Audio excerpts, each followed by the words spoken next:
Hi there, and welcome to Something to Talk About from the Bainbridge Island Senior Community Center.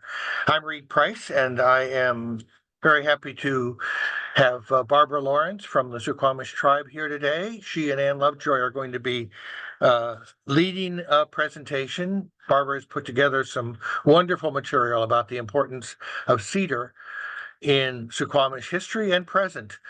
And of course, that makes us think of what Chief Seattle said in 1854, which is that every part of this soil is sacred in the estimation of my people. Every hillside, every valley, every plain and grove has been hallowed by some sad or happy event in days long vanished. And we'll get a sense of that, I think, today. We'd like to acknowledge that the land on which we're meeting is within the ancestral territory of the Suquamish people, the people of the clear salt water, expert fishermen, canoe builders, and basket weavers. They live in harmony with the lands and waterways along Washington's central Salish Sea, as they have for thousands of years. Here, the Suquamish live and protect the land and waters of their ancestors for future generations, as promised by the Point Elliott Treaty of 1855. Something to Talk About is sponsored by Fieldstone Communities of Bainbridge Island, which offers assisted and independent living and vibrant memory care up on Rolling Bay. They also have day stay and respite care programs. To learn more, call 206 594 1010 or check out their website at fieldstonecommunities.com. And I'm going to ask Ann if you can unmute the conference room. And Barbara, welcome. And thank you so much for the work you have put together to give us this presentation today. Thank you. I wish you could all be in this room to see this amazing array of really beautiful items.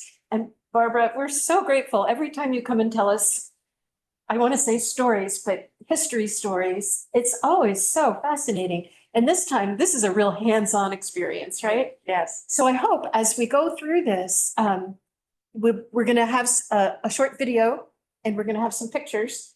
But Barbara will be moving about, looking at these objects, holding them up. So all of you who are on online or viewing this later will be able to see what we're talking about here.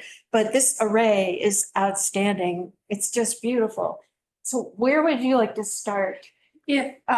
If Reed is ready, I think we should start with the little short video that's premiering about Eddie Carrier.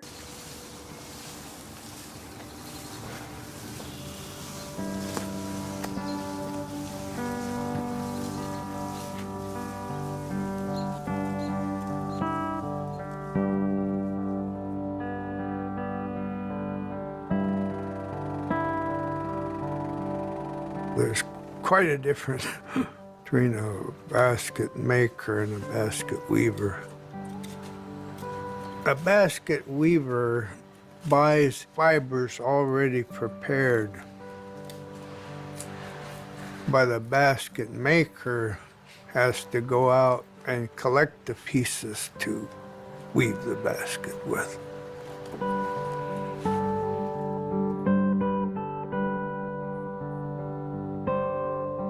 When I was born, my mom was very, very young.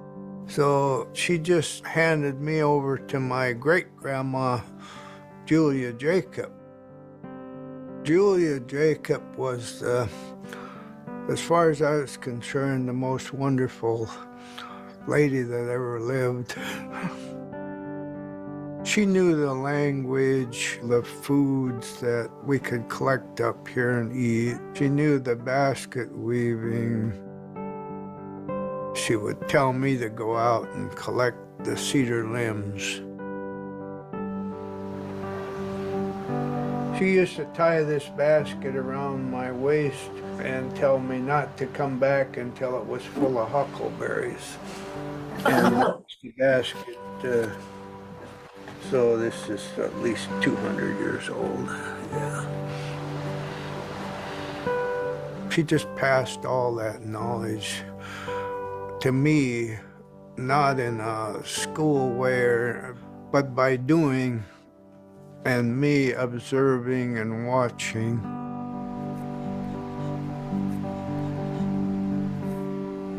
I bet you I've made at least 1,000 baskets. Hey. Hey. I was raised right here on this property that we've been filming on. What are you doing in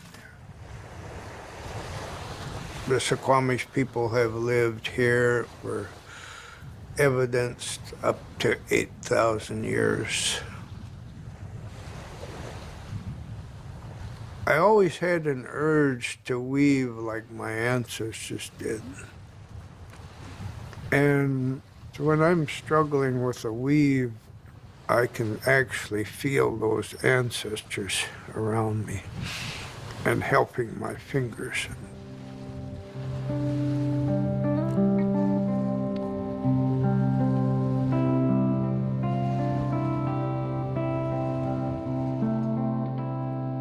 Oh my, it's unbelievable what happened to the Indian trust land in Indianola here. Today, I have the only trust land on the waterfront of Indianola. And then I have the only forest of trust lands in Indianola. All the rest of it's gone.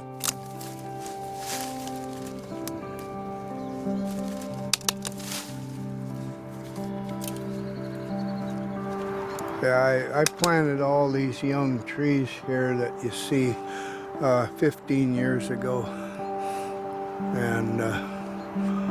And they all lived and they're doing really well.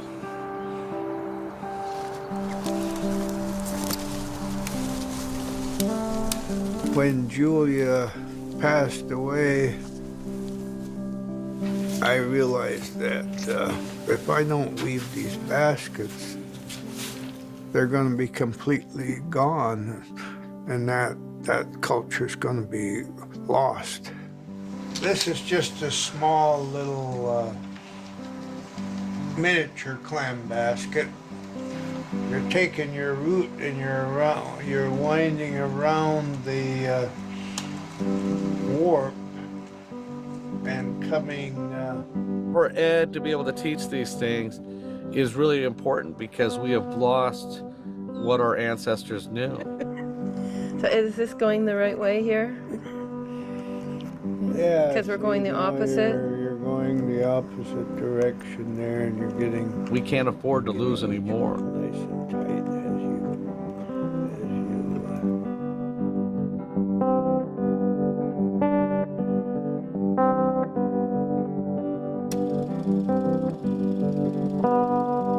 Once I started working with archaeologists, I discovered that in these archaeology sites, they were finding those woven baskets that were 4,500 years old.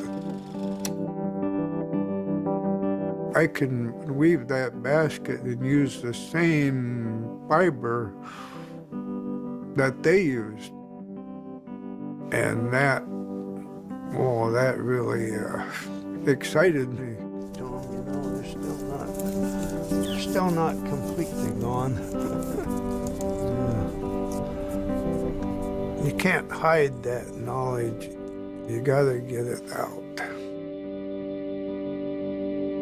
The more people that I can share and talk with, it's out there.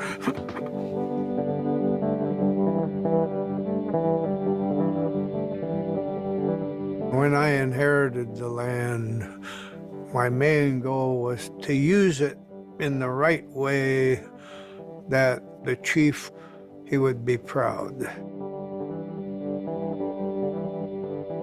And Julia would be proud too.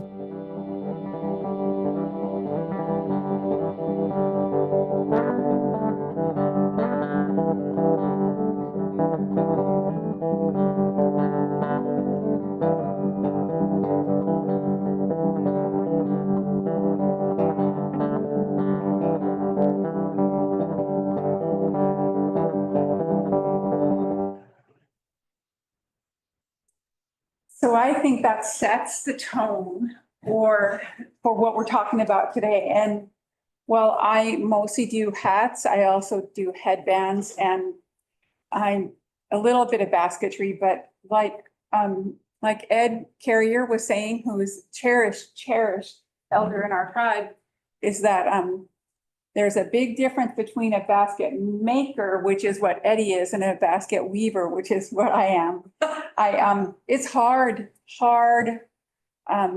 knowledge to learn all that out there, gathering from the environment, gathering the right materials at the right time, at the right place. And where we have to gather is limited. When we gather is limited.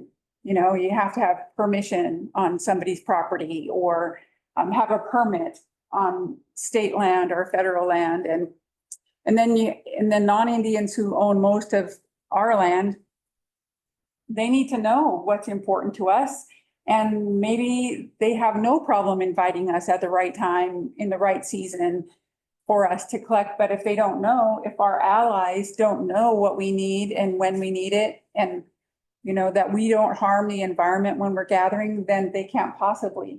So if anybody out there has cedar on their property, if you have to cut it, if there's no way that, you know, for instance, you're building a driveway or a house or something and you have to cut a cedar tree, if you can just not cut it till after the springtime, and then invite the tribal members from whatever tribe, wherever your land is, invite tribal members to come and take the cedar bark off the trees that are going to be cut. Isn't it when the dogwood blooms? When the dogwood is blooming is when we can begin. It doesn't have to end when the dogwood stops blooming. We can still gather. But wherever you are, if you're in Suquamish territory, call the Suquamish tribe. But also, there's like, you saw him gathering limbs and roots. So that doesn't hurt the tree at all, to gather the limbs and the roots. So if you have cedars and there's the long list of what we gather and when we gather it. And this book, The People of Cascadia, and I'm gonna just hand it around by Heidi Bowen. For the people in the room, I'm just gonna hand that book around. It really illustrates in a beautiful way what's important to us during what season, during what time, and what we would use it for. Hats, clothing, capes, skirts, belts, headbands, canoes. Canoes, this is just a model canoe, but the thing is that our people did make model canoes of all shapes and sizes for the act of somebody coming over and saying they want a canoe this size, or make it wider, longer, taller, whatever, ocean going, or just for the Puget Sound, or for one small family, or for gathering, or for transporting. So there would be model canoes for that purpose, and also for the purpose of children's toys. So everybody, for every possible reason, needed cedar and other products from the environment for food, clothing, and shelter. It was kind of the mother tree, It right? was the mother tree, yeah, that we call the cedar the giver of life. And it has many names. The cedar tree has many names, and one of them is Shabalab. You can say that. Shabalab. And that means dry underneath. So if you're under a cedar tree, you're dry under there. Yes. And if you're wearing a cedar hat, you're dry under there. If you have a cedar cape on, a cedar skirt on, you're dry underneath. The water just sheds right off. So, yeah. So right now is actually a good time. When people are out gathering right now, people are out gathering cedar bark. And so when I say that, we approach a tree and we ask the tree for permission. And yeah, it has to be the right size tree, and it has to have few branches. You look around all sides of the tree, and you look for where there's a long run, call it a long run of cedar. So where is the least amount of limbs? And then you make a little slice towards the bottom, and then you just start pulling. And you start pulling, and as you're doing that, you're backing up and backing up. And these can pull, 10, 15, 20, 30 feet. They could pull as far as it can go up the tree. Sometimes you can snap it off, and sometimes it's so strong that you have to tie a rope and then start swinging on it to get it to break off at the top. Then right then, and if it releases from the tree, I mean, if you are able to pull, when you make your little slice and start pulling, if it releases and allows you to, then you go ahead and pull. If it doesn't, if you have to struggle, then you need to take that as the tree saying no and go to another tree and another tree and another tree. And we just, if we want that tree to live a long, long life, we're not cutting it for any other reason. You know, if we're falling it for a canoe, say, we're going to take all the bark off. But if we want that tree to stay living, we just take one strip off of that tree and then we don't come back to that tree. When we get the bark strip off, we separate the outer bark from the inner bark and we leave the outer bark there at the base of the tree. We thank the tree and we go on to another tree. Now, if that tree is showing, if there was like a big rainstorm or if it's close to a stream and it's showing its roots, then take some of the roots, not all that you see, take some of the roots. You always leave the living thing healthy to sustain its life. And then also, like you saw in the video, you can take limbs, and the limbs and the roots do different purposes. If you come to the Suquamish Museum, or if you go to the Suquamish Clearwater Casino Resort and you go to the resort part, you'll see a large basket hanging in towards a roof, and also another one in the Suquamish Museum. And these are like huge, like bigger than the table. Those are herring. Oh, but that word just escaped me. It's a trap to catch herring and smelt, because they're small and they go into that structure of that basket. And when you see the limbs curve naturally. So you use the curve of that limb to make the round part of the basket and the long straight part of the basket for the other part of the basket. You see what I'm saying? The structure of that basket, and it has open weave because you want everything but the smelt. You want the water and the sand and anything else to just go outside the basket, but you want the smelt or the herring, whichever you're trapping, to get in there. And then when it's full enough, you bring it into shore and to the canoe, bring it into the shore by canoe, you pull it in, and then the people on shore, you know, capture it all and go begin that process of smoking and preserving that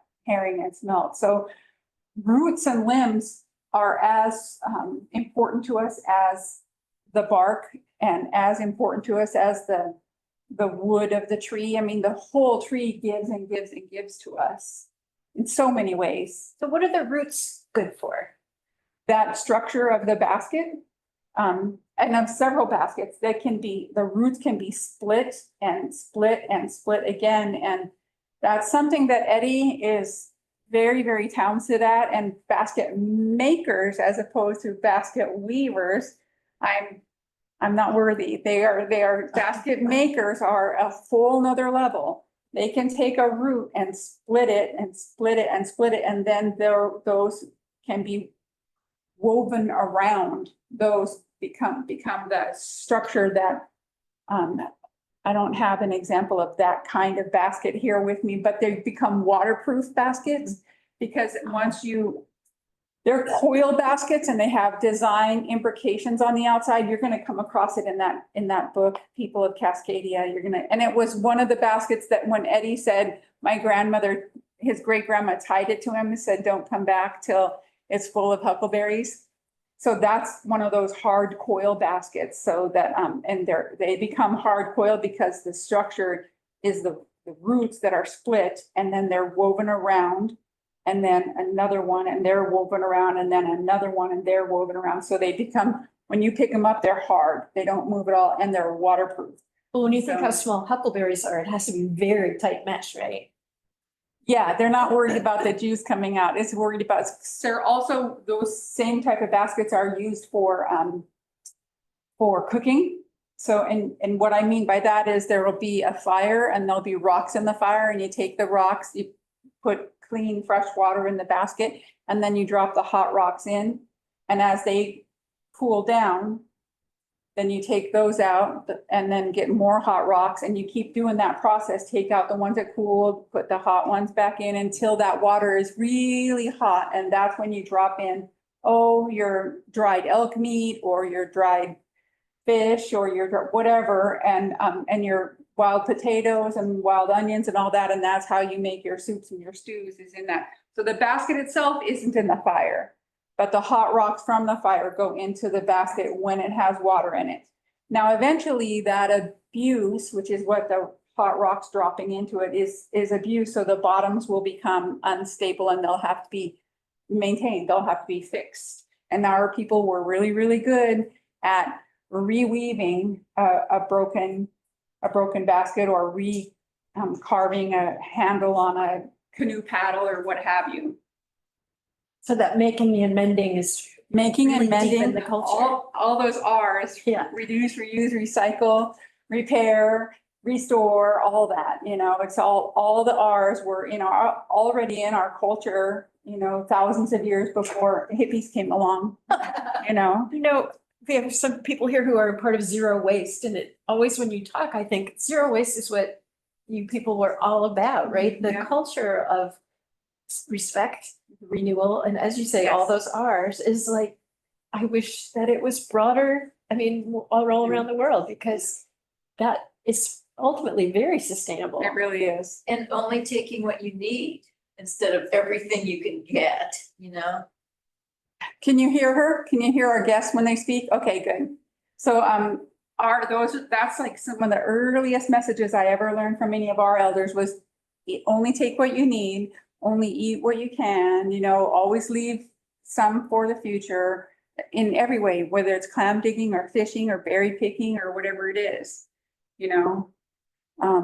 So that's very, very important. Now, there could be a whole day, a whole hour on just canoe paddles or on canoes or on hats or on each one of these hours could be filled with one of these items, but I brought just a smattering of what's here, and we can talk about hats, I guess. Sure. Why don't you show us a few of the ones you made? I think If you want to pick up that, that one. So this one is one of the recent ones I made, and I'm gonna tell you a secret about the top. If you pick up that hat that has just a few buttons on it, and we're gonna fold these, you're gonna show the top. So see how this top is square and this top is round? I prefer to do this kind. Why? Because squares are hard. Squares are hard. They're hard when you go from a square to a round immediately. And so like a square, just having your raw materials and doing a flat square on a flat table is fine. Doing a flat rectangle item like a headband or a bottom of a basket, that's all fine. But as soon as it changes from a square to a round, that's very difficult. And it's a skill. Anybody who's a weaver can get over it. But as soon as I learned this round top, which is just a spiral, I'm not doing that anymore. So I find this easier. It's more tedious because you do one piece and then one piece and then one piece, and you have to just lay them carefully and twine. You see that? It's going to be hard for you on the screen, but there's twining that goes from the flat to the round, but it's all round. So to me, it's easier. And then this one was, usually when I make something, I already know who it's for. And I have an idea who this is for. And I made it rather flamboyant for that person. And some of them have less flash on them, like this just has a few buttons, abalone buttons, and abalone would be something that we traded for with other people. with other people from more southern tribes, just like Dentilium is something we traded with for people from more north of us. So, but those would all, and then the trade beads, and these are newly made trade beads, but they're made exactly like the trade beads from Russia and Ukraine that would come through the Pacific Rim. So we didn't trade directly with those people in Russia or Ukraine or whatever those countries were named back then. But we traded with the people to the north, who traded with the people to their north. And then if you just imagine the Pacific Rim and how things went around the Pacific Rim, even across the ocean. So there's Chinese coins and Japanese coins and things in our jewelry when non-Indians first arrived here. Those things were already in our jewelry. Well, that's easy to explain by shipwrecks, some of which sometimes there would be survivors who would just be incorporated into the villages, and those would usually happen on the actual coast. When I say coast, I mean the ocean.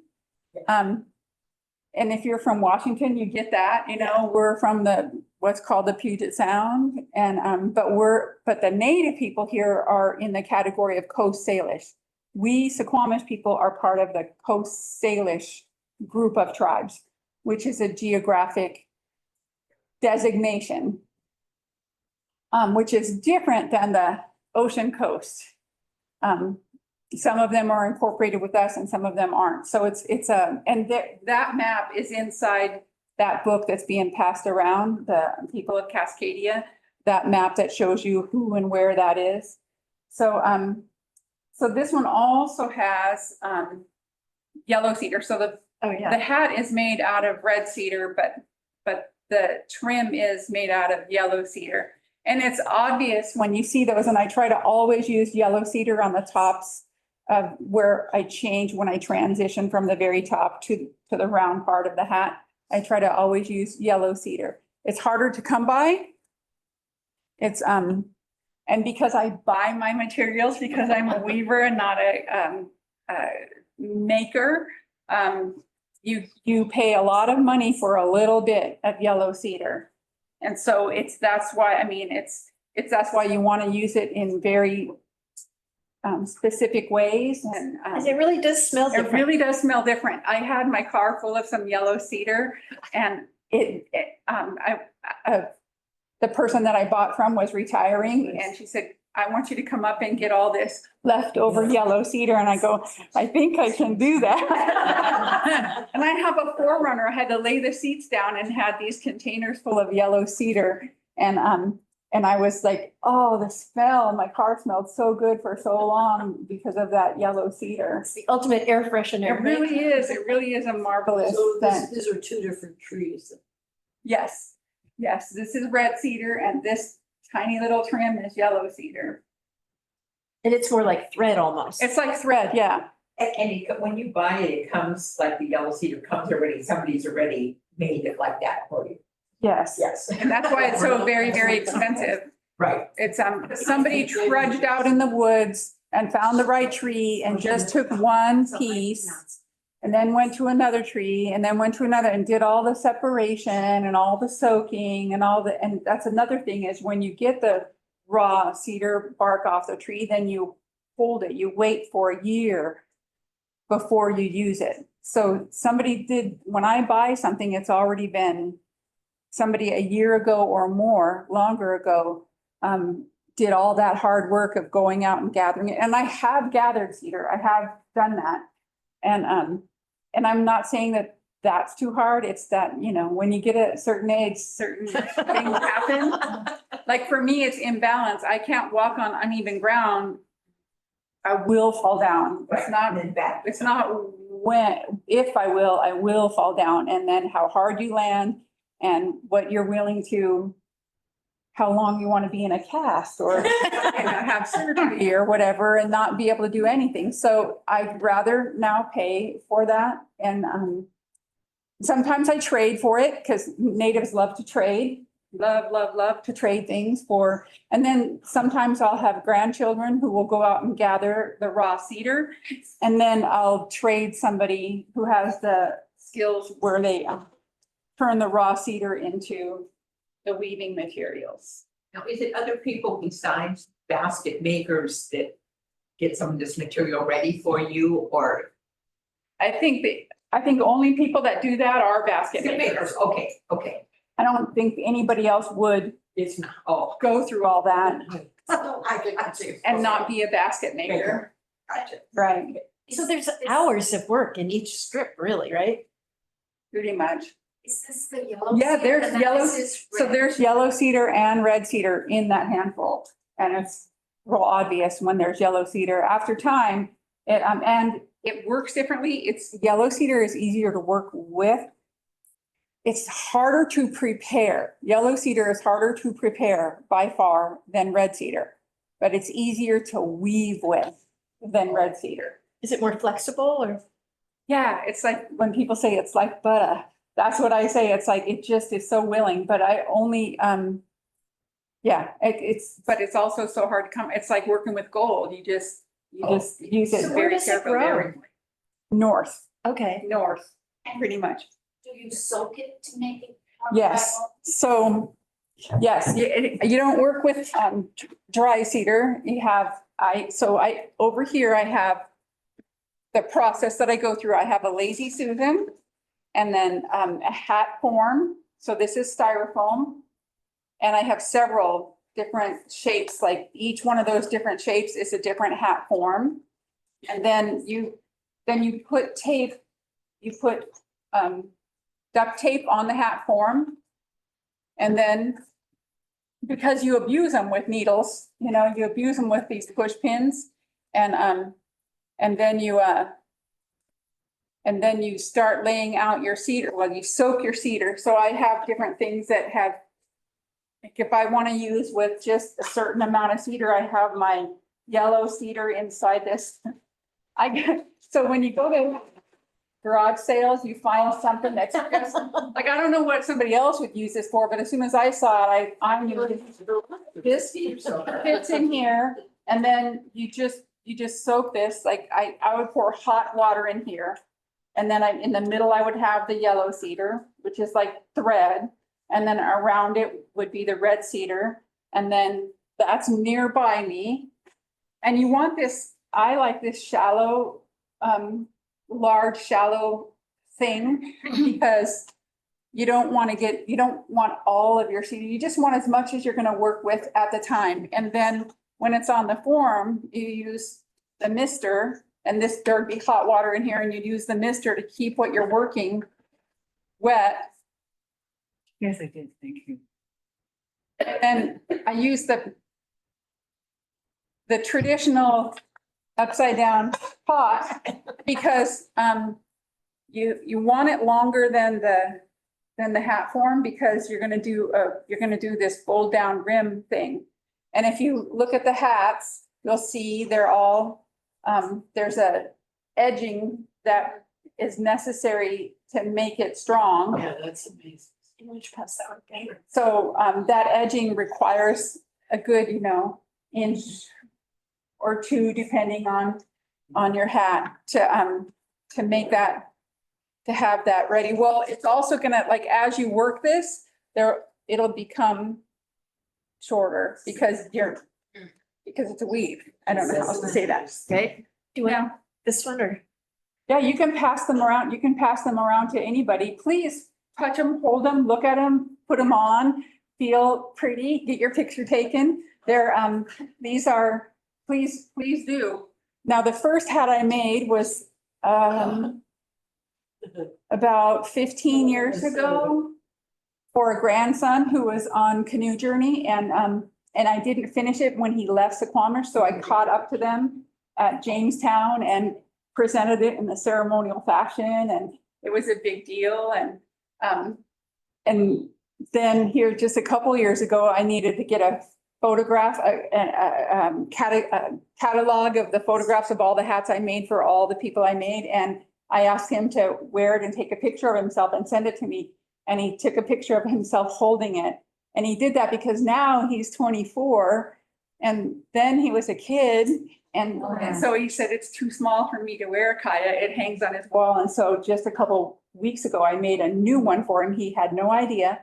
And then just a couple days ago, I presented it to him and he was absolutely thrilled. So he has because he's been on every canoe journey in his lifetime. Wow. And in fact, when he was young and learning to talk, his first word was mama, his second word was daddy, and his third word was canoe. So and what this means to me, just saying that cute little thing, that's a cute little thing that a grandma would tell you about whatever. But for us, in my lifetime, there wasn't a canoe, and I'm 66. In my lifetime, there wasn't a canoe on our shores until Canoe Journey happened. And so, and we didn't know how, and I know we've had a show on Canoe Journey, and so you know my part in that. But we had no idea that canoes were gonna come back and that there was gonna ever be more than one in our Suquamish Museum. And that there was ever gonna be more than one for families to get in and just have that experience. And now it's our canoe lifestyle is really, really back with us. And with all these canoe nations up and down the West Coast, Canada, United States, and Alaska. And so it's really important this, and now, you know, we have no shame in having fiberglass canoes, because what is more precious than an old growth cedar tree? I was gonna ask you that, So- like, are they still being made of cedar or?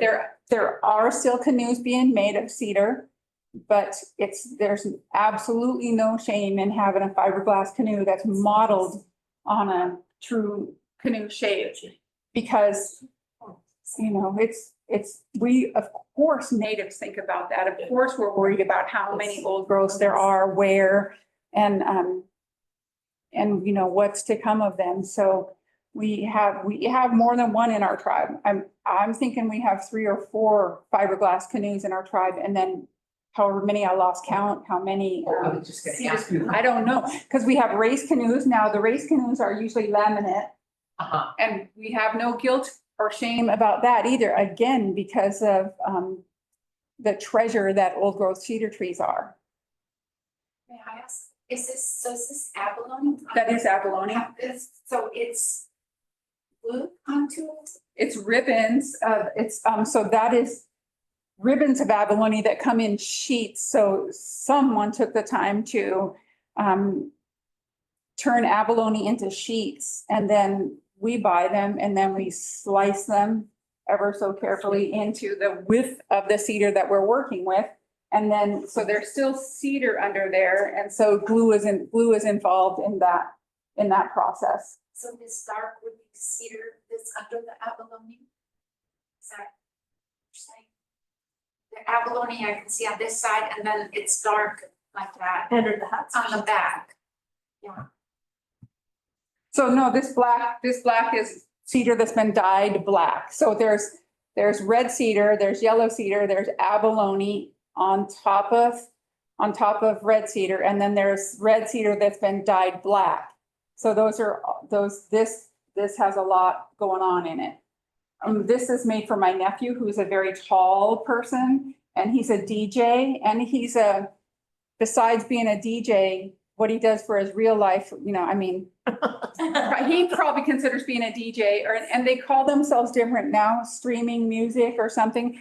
But what he does 9 to 5, Monday through Friday, is he's a design and build custom home builder, and he'll also do like custom exterior architecture for fancy homes and all that. But because, and he wanted a hat, and so for him, because he's a tall person with a lot of personality, that hat had to have a lot of personality. So it has a lot going on. I've only made a couple of those really tall ones. So for men, I don't see any buttons on that. Would the men's hats? Oh, it's be just, I mean, designed differently than women's, or? No. not necessarily. The buttons, I just start in and I'm just thinking about a certain person. And Right. so he might ask for buttons. He hasn't come over to pick it up yet, so he might ask for buttons.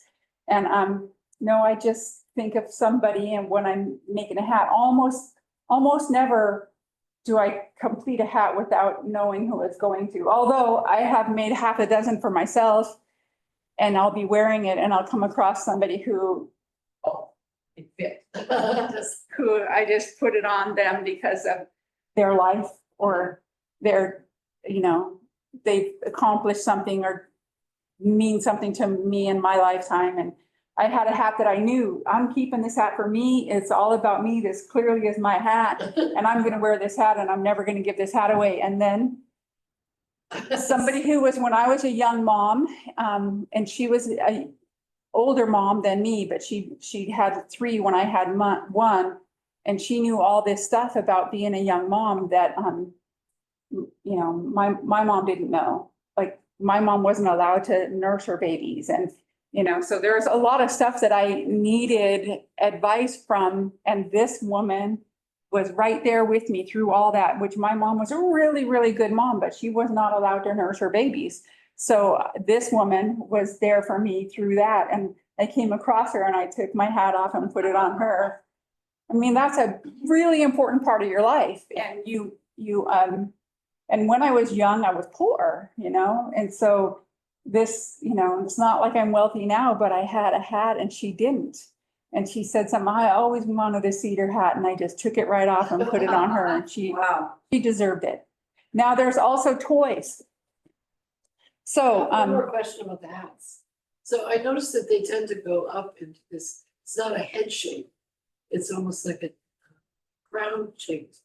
Is there some significance to that, or is that just traditional? There's also dome shape. Okay. There's also dome shape. I've made one of those and given it to my son. If you ever have seen the one and only picture of Chief Seattle that ever existed, he's holding a dome shaped hat in his lap.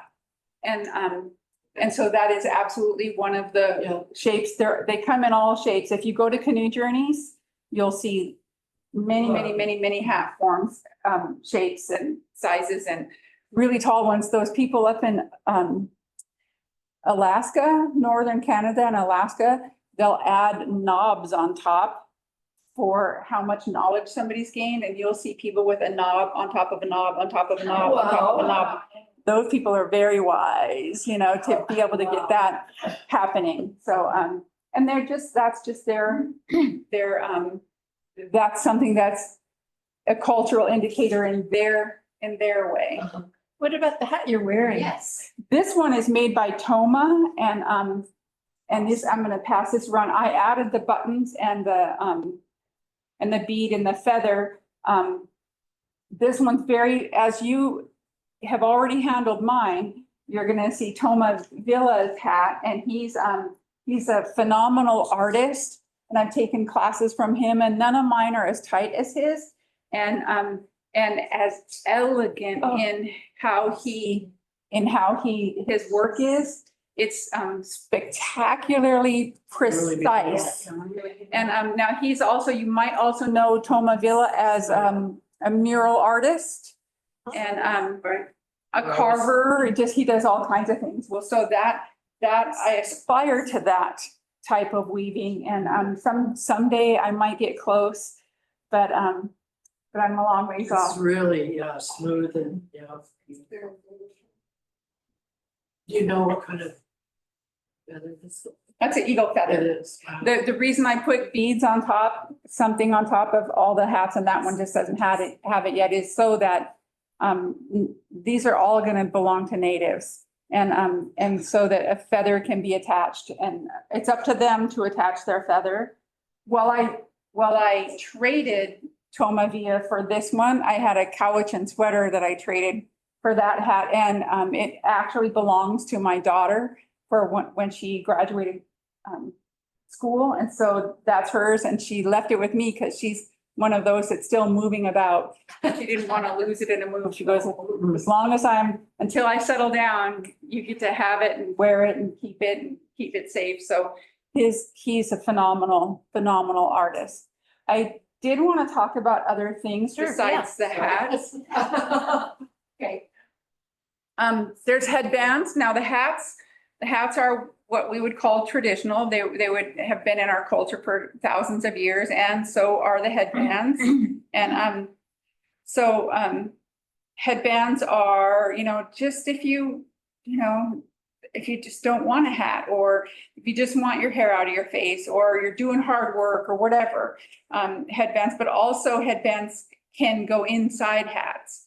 And so this one I made and I see all the mistakes in this. As soon as you start dealing with different obvious colors, you're gonna see your mistakes real clearly. I don't And see your mistakes. There. Like our knitting. Go ahead and pass it along. Just like our knitting. Before you do. And then, Barbara, how do you dye them? so pre-contact to non-Indians, there was many things in the environment that you would use to dye them. Just every kind of root, shoot, flower, ochre, all kinds of things. And nowadays there are makers that still dye the hard way, with the old traditional ways, and you'll see their work in museums and places. And that's true with wool and cedar and lots of materials.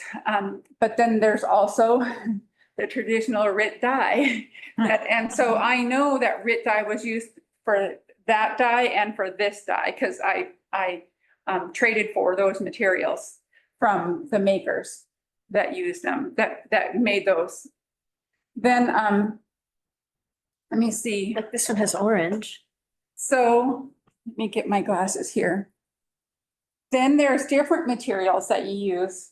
So like what's obvious with cedar is the red cedar and yellow cedar. That's an obvious natural difference in colors. But then when you get to things like raffia and sinew, I prefer to use sinew, and it comes in all kinds of colors.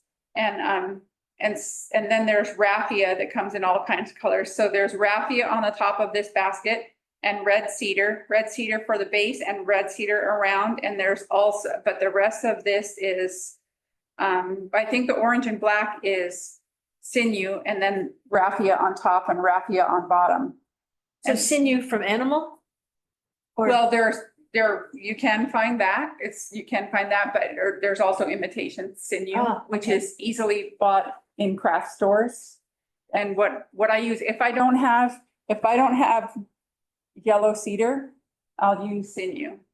How do you spell that? SINEW, sinew. Who said sinew? Yeah. I got you. Thank you. So there's also visors. Now visors have come in to use. Now I didn't make this one, but I bought it because I have a son who prefers visors over hats, and but he wants it elastic on the back. He says he has a exceedingly large head where he keeps his big brain. And so he wants his visor to have elastic and not a tie, because he also works really hard. Both my sons are skippers in canoes. And so when I came across that one, I thought it was a perfect one to follow. Like I can trace that pattern on a hat form. And then once I have that trace on the hat form, then I can follow that pattern, and then I can attach elastic to that, so it won't ever come off. Because when you're a skipper in a canoe, that's the person in the far back, and you have both your hands on the giant paddle that a skipper uses, because it is the rudder. It's not, that giant paddle isn't used for pulling, it's the rudder. And so they need both their hands to hang on to that, to do strenuous work that the skipper does with that rudder of a paddle. And so they can't be messing around with something on their head. So that's what he wants. So I'm going to use that to make my own pattern to then follow, because I thought that was the best visor that I'd ever seen. you said that other was sometimes used with kids? So this is for, this would be also a headband, but because it's so much larger than that one, this is when somebody is, so it's a young person, when they have accomplished something like college, there would be, again, leather back here and a tie, but this is like in its very blank form. It's gonna need to be cleaned up. And then you add beadwork and cedar roses or whatever, what was I gonna say, abalone buttons or whatever to just dress it up, but here it is, just plain. And then, when you see these all done up for somebody who's dancing in a powwow or dancing in what we call coastal jam, then, coastal jam is what's, we just had coastal jam just the other night, which is our kind of dancing and our kind of drumming. So have you all been to powwows? So, there's like a big drum and people sitting around the drum, drumming and singing. Well, coastal jam is our kind of way. It's our kind of dancing, our kind of drumming, our kind of singing, and it's completely different than powwow. It's completely different. Our outfits are different, our dances are different, our songs are different. And if you see a flyer, if you go to Suquamish Tribe's website and you see a flyer saying coastal jam at the House of Wade and Culture, Saturday at 6, show up, because that's how you're gonna know us. That's our kind of dancing, that's our kind of singing, our kind of drumming, and it's nothing like a powwow. So that wouldn't be intrusive?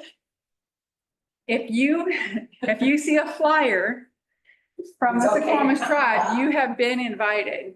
If you see a flyer, we won't tell you. You won't hear about it if it's private. Okay. You just won't hear about it. But if you hear about it, you're wanted, We want you to know us. We want you to know our ways. You probably won't be invited to a ceremony. You probably will be invited to a celebration. So do you understand the difference there? You want to say a little more? A ceremony is like, well, it's a ceremony, it's sacred. And we don't usually teach that to non-Indians.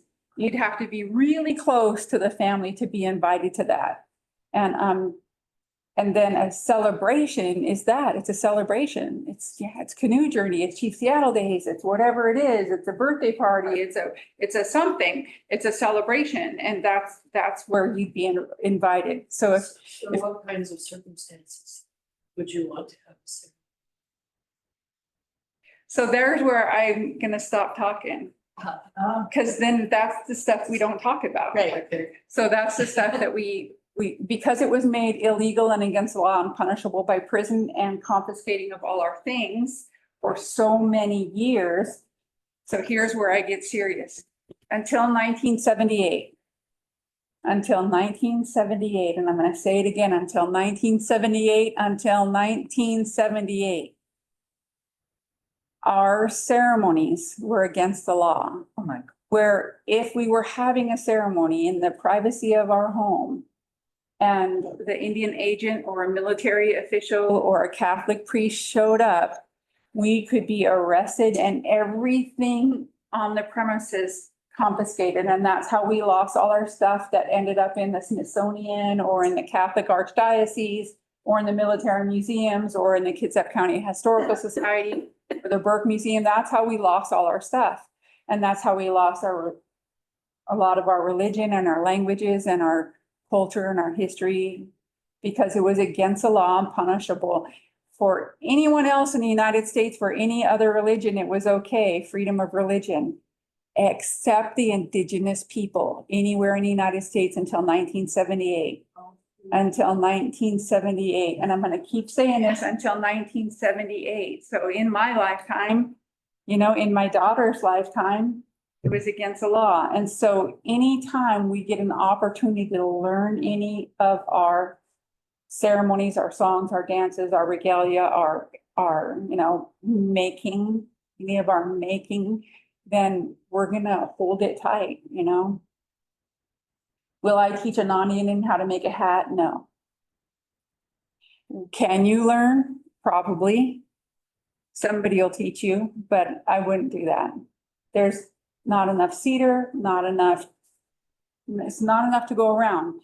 There needs to be, all of our people don't have it all back yet. So it's non-Indians don't need to learn this stuff. And all that time it was against the law for us. It was legal for non-Indians to learn it, to teach it, to do it, to sell it, to be the directors of the museums and, Indian studies and anthropology and archaeology and all that. It was legal for them to do it and illegal for us to do it. So, so I learn from natives and I'll teach natives. My granddaughter is learning all the stories I have to teach right now. And so I'm really happy about that. So it seems like every time we do this, there's some kind of serious bent somewhere and it, you know, Well, it Rightly happens. so. I mean, that, you know, for me to go learn how to make a hat would be sort of a novelty craft. That's not respectful. I mean, or it feels like that to me. Yeah. Like, yeah, that's yours. It's not mine. And I think that's something to really think about for all of us. It's like when we see these things that are so beautiful, they belong to people and not to us necessarily. Maybe I shouldn't even say, how do you feel about collectors? Because that always gets up my nose personally. Well, so, so I'll tell you this, that when I worked at the first Suquamish Museum, and I always said I wanted to work weekends, like, because we were obviously open on weekends, because that's when most people would come in, and I had no problem working weekends, because Friday nights and Saturday nights didn't mean anything to me. I wasn't somebody who wanted to go out and party, and I certainly wasn't, and you know, no longer a Catholic. So Sunday didn't mean anything to me either. So I would work the weekends, and there would be people that came in on the weekends who would learn what they learned from the exhibit and then come back later with items and say, this was, my grandma bought this from. So there's a lot of people that say their grandma bought stuff from Princess Angeline on the streets of Seattle. And maybe some of them did, but not every Indian lady on the streets of Seattle selling a basket was Princess Angeline. So somebody else had to be making baskets and selling them too, lots and lots of other people. But Princess Angeline is the only one that they pay attention to. So a lot of baskets came back to us, and a lot of other items came back to us because of collectors. So, so I'm grateful that they would learn and return to us, learn, save, buy, whatever, and return to us. Then I was working at Suquamish Museum, the new Suquamish Museum, and a lady came in. She was a widow, and her husband, who was a doctor, had collected baskets from all kinds of tribes. And after he died, they didn't mean that much to her, so she sold them all. And then she came into our museum. She saw that cube, have you been to Suquamish Museum? And there's this glass cube of baskets. And she saw that, and she came back out to the front where I was, and she said, now I feel terrible.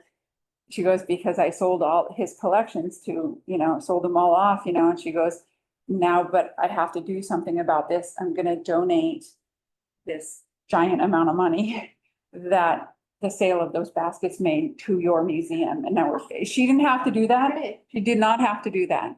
So, But she learned something. And She wanted learned- to do yeah. something about it. yes.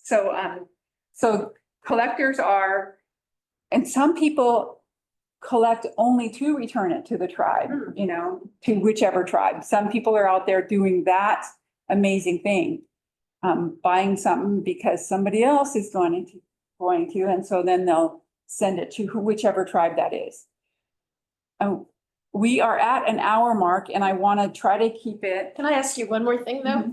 I feel really different about buying earrings from a native craftsperson who's selling them at a fair or something like that. Isn't that? Yeah, we want you to buy from natives. We want you to buy from natives. Absolutely buy from natives. Am I wearing? Yeah, I'm wearing earrings that were made by a tribal member. This person who made these, and I think it's a matching necklace, is Macaw.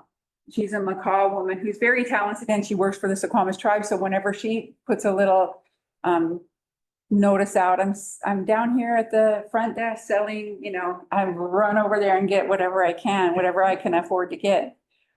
So yes, buying from natives. And, you know, there are some people that have landed on hard times and are selling something that was their grandma's, you know, and so sometimes somebody who has enough wherewithal can buy that and hand it right back. Keep your grandma's basket. You know, here's what you were selling it for, keep your grandma's basket. And I've heard of that more than once, that somebody did that. And I want to end with happiness.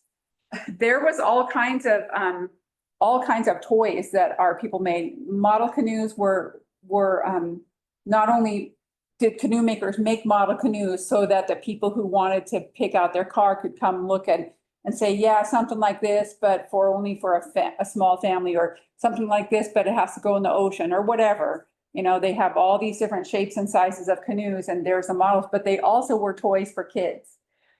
Also, something that was toys for kids were clam rattles. These are clamshells. And then they're whatever is put inside, rocks or BBs or rice or just whatever you have to make noise, and glued shut. And then you sit it still and leave it still, because if you move it while the glue's drying, some of those are going to get stuck in the glue. And then you weave around it. Now, this is my teacher. My teacher made this, and from the Suquamish tribe, and this was what I made, learning from her. But I've seen much simpler ones, much simpler ones, and smaller ones just for the hands of toddlers, just with, you know, clams out of the clam pit, and then with just a couple pebbles in there, and then wove around, just a more simple cedar weaving around there, and just make them as cute and simple, or as complex and fancy as you want. But rattles would have always been part of the toys that the kids had to play with. And then let's get to contemporary times. You all have water bottles. And this was a class that we were taking when the tribe has all kinds of programs for elders to like drink more water or get more healthy or what have you. And then, but also incorporating culture in. And so this is my favorite basketry weave. It's called the stair step, and put on this. And it actually, I took the little thing out in here, but it would light up however often you set it for. So you are reminded to drink more water. And then when I tell stories, I have this one story about crow shells, about this young crow who had to learn how to work hard and not be lazy. And in that story, Crow is learning how to make baskets, and everyone he thinks isn't good enough, he throws on the beach. And so I come across little baskets, and I buy every little basket that I come across from anybody, and it becomes part of that storytelling part where the crow is throwing these unworthy baskets on the beach. So these are just some examples. This one was made by my stepson, who's now in his 40s, but he was 9 years old when he made that, and this is pretty special. And then this one was made by my daughter, Kataya, who she was a teenager when she made this, and she's now in her 30s. And then this was a weaver who's a macaw weaver, and those are the whalers, and that's the whale that they're chasing. Oh my gosh. That's So- amazing. And then this one was made it's gonna be a necklace, if you can imagine that. So and then this one, I just learned how to make, this is my first time learning how to make what they call a picture on a basket. And so this is a killer whale. The teacher, which is the same teacher of the rattle, she was teaching me. She had different designs all on graph paper, and the couple of choices of whales weren't killer whales, and Suquamish is close with killer whales. And so I modified her design so that it could be killer whales on this basket. And you can see how small this work is. Fine. So that's harder than any hat, and took longer than any hat. And it's not finished yet. I think that's about everything. I think that's wonderful. Thank you so much. Thank you. You are such a treasure trove. Thank you. And I just want to hold up these two books again, he made a little slideshow of these books, and I'm assuming he focused on them a little bit, but this is People of Cascadia, which shows a lot about our culture, but this one is specifically about Eddie Carrier and Dale Crowe is his, the archaeologist that he worked closely with. And this is their life stories and then their professional work together. And you can get them at the Suquamish You can get Museum. these at the Suquamish Museum. You can also get them on Amazon. It's called Reawakening Ancient Salish Sea Basketry. But it's better to go to the Suquamish Museum and get them there than use Amazon and all the packaging and traveling and et cetera. There you go.